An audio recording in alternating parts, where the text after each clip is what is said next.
The Balkan Peninsula in southeast Europe is without a doubt the most linguistically and ethnically diverse region in all of Europe, with there being at least 6 major language subfamilies spoken in the area, and there being dozens of ethnic groups and subgroups, and coupled with the fact that the Balkan lies on the fringes of the European continent, this has led to an immense amount of conflict and bloodshed in the region, and even has their own geopolitical term named after them, known as Balkanization, or the division of a region over ethnic, religious, or linguistic separatism. Although the region is currently dominated by Slavic speakers, there was a time in the not-so-distant history where the fate of the Balkans swapped hands quite a few times, with one of the more puzzling remnants of their tumultuous and rich history being the Romanian people, who speak a Latin-based language most closely related to the languages of modern Italy, which is a bit puzzling considering that there's a bit of a gap between Romania and other Italic or Romance-speaking peoples. The Romance languages of Europe are named, of course, after the late Roman Empire, seeing how they're all variants of the Old Latin language, which was lingua franca of the Roman and early Byzantine empires. Latin began in the Italian peninsula and spread throughout the Roman Empire as its power and influence grew and expanded into the newly conquered lands. Most people are aware of the fact that the Italian, Spanish, French, and Portuguese languages are all Latin-based, and it makes sense from a historical and geographic perspective, with all of the languages inhabiting a contiguous region in the former Western Roman Empire. But things get a bit strange when you look at the Romanians and Moldovans of Eastern Europe, who are separated from the core of the Italic languages by a sea of Slavic speakers. So how did this come to be? One of the Roman Empire's primary goals in the unification and domination of its territory was the Romanization of the people groups that it conquered, since clearly before the spread of Latin, the majority of the people of modern France, Spain, and even most of Italy spoke non-Italic languages, mostly from the Indo-European family. Latin quickly became dominant in the western half of the empire, with Latin-speaking peoples in Iberia, France, Britain, and even North Africa, although the latter two Latin-speaking people groups were wiped out and assimilated by the arrival of the Anglo-Saxons and Arabs, respectively. The eastern half of the empire, on the other hand, was mostly dominated by the Greek language, which had already had an extensive history in Anatolia, the Levant, and Egypt. The Balkans was largely split between these two influences, and before the arrival of Latin, the area of Romania was split between the ancient European kingdoms of Mysia and Dacia, where the people spoke a now extinct branch of Indo-European known as Dacian, which may have either been related to ancient Greek, Albanian, or Proto-Slavic languages, and although Dacia was one of the last areas to be annexed by the Roman Empire in the 1st century AD, it was the easternmost border of where Latin largely took hold in the general population. 2,000 years ago, Dacia was not the isolated pocket of Romance language and culture that it is today, with Latin speakers also inhabiting the bulk of the northern Balkans, including most of Bulgaria, Serbia, Bosnia, and Croatia, connecting with the Italian peninsula across the Adriatic Sea. And Roman records show that a large amount of colonists from the Italian peninsula had traveled to or settled in the Roman province of Dacia.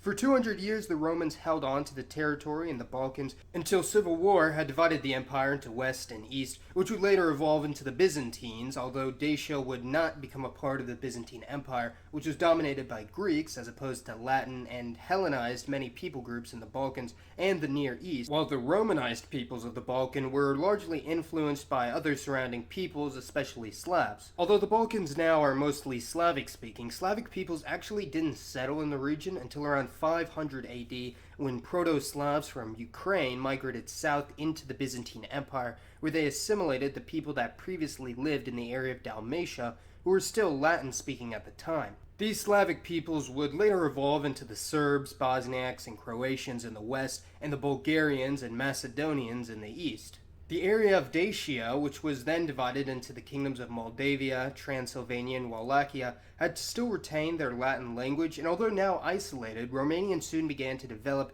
as a separate branch of the Romance languages. The Romanian people would then develop in the Balkan Peninsula for the next 1,000 years before being encroached upon by the Ottoman Empire, although they were one of the more resistant nations to incorporation into the empire.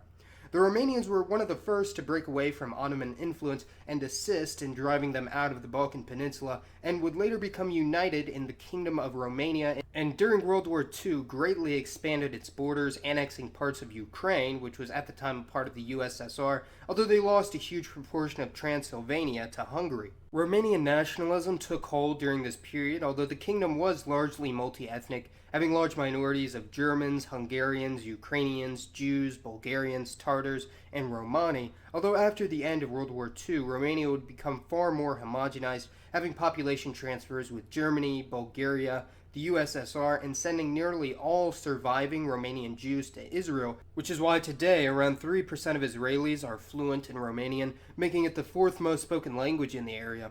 Since then, Romanians have largely associated with other Eastern European countries, although they still see themselves as having a distinct origin in the region when compared to the Greeks, Slavs, and Hungarians. Something that's slightly confusing with modern Romanians is that there are today two Romanian-speaking countries in Europe, that being Romania and Moldova, and although the official language of the nation of Moldova is Moldovan, essentially the only difference between standard Romanian and Moldovan is that Romanian is written using the Latin alphabet, while Moldovan is written using the Cyrillic alphabet, and also has a few more Russian and Ukrainian loanwords in its vocabulary, a consequence of its incorporation as a part of the Soviet Union. Ever since Moldova became independent from the USSR and communism dissipated from Romanian politics with the fall of the Iron Curtain in 1991, there has been a large movement for integration and eventual annexation of Moldova with Romania, who are largely seen as ethno-linguistic brothers in Eastern Europe, although they're not the last of the Romans in the region, as we'll get to soon. There are many setbacks to a Romanian-Moldovan merger. Romania, although certainly a formerly socialist and communist country, has fared far better than their brothers across the Prut River, with their economy having positive, albeit slightly unstable growth for the past 20 years, now being one of the wealthier countries in the Balkans, and was also eager to join the European Union in 2007, along with Bulgaria, and although it's not in the Eurozone, they plan on replacing the Romanian leu with the euro by the year 2022. Although Romania's HDI and GDP has increased since the 1990s, its population, like most of Eastern Europe, has been very negatively impacted following the recession brought about by the post-Soviet collapse, with the fertility rate being less than 1.5 children per woman, far below replacement level and among the 10% lowest countries in the world, and millions of Romanians have left to Western Europe, especially Italy and the United States. Moldova is in an even sorrier state at 1.2 children per woman, which literally has it tied with Bosnia at the lowest fertility rate of any country in the world, and Moldova's population drain is even more extreme than Romania's. Moldova is also the poorest country in all of Europe, with a GDP per capita of less than $6,000 per year, making it even poorer than the continent of Africa as a whole. Another major hurdle is the region of Transnistria in Moldova, which has declared secession from the Republic of Moldova and is a sort of thin, elongated strip along the border with Ukraine and isn't recognized as a sovereign nation by any other country. All of these have been major barriers in the unification of Moldova and Romania, and what's certainly interesting is that a higher proportion of Romanians support a union or unification when compared to Moldovans, who largely support autonomy and independence. As of March 2016, less than 30% of Moldovans would approve of unification with Romania, while almost 70% of Romanians approve of unification. If the two countries were to become united, not too much would change. Romania's population would rise by about 15% to 23 million people, which is comparable to what Romania was in the 1990s before the recession, and Moldova would most likely be administered as Romania's ninth region.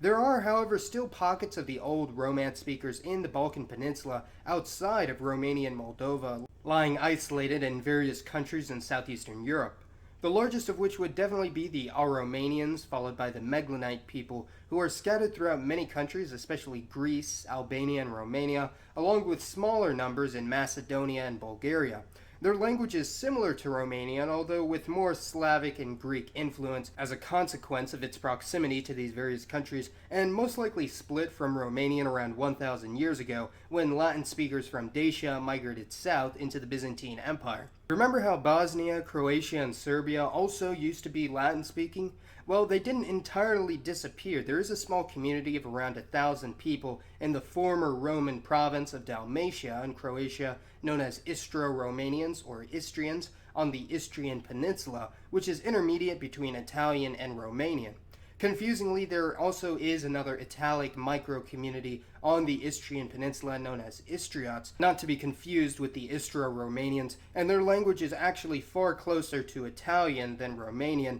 and is far more recent when compared to the ancient Istro-Romanian communities, which have been there for thousands of years. Collectively, the people groups of the Aromanians, Meglenites, Istrians, and occasionally Romanians and Moldovans as well are referred to as Vlachs in Slavic-speaking countries, an exonym derived from the Germanic or Celtic Valhats, meaning foreigner, which is slightly ironic seeing how these Romanian people groups have been in the Balkans far before the Slavs or Germans, and in a way are the last remnants of the once great Roman Empire east of Italy, and this gives the Romanians a unique origin in Eastern Europe and is a great source of pride and nationalism in the country today. Go ahead and let me know your thoughts on the Romanians, Moldovans, and other Italic peoples in the Balkans, and as always, thanks for watching everyone.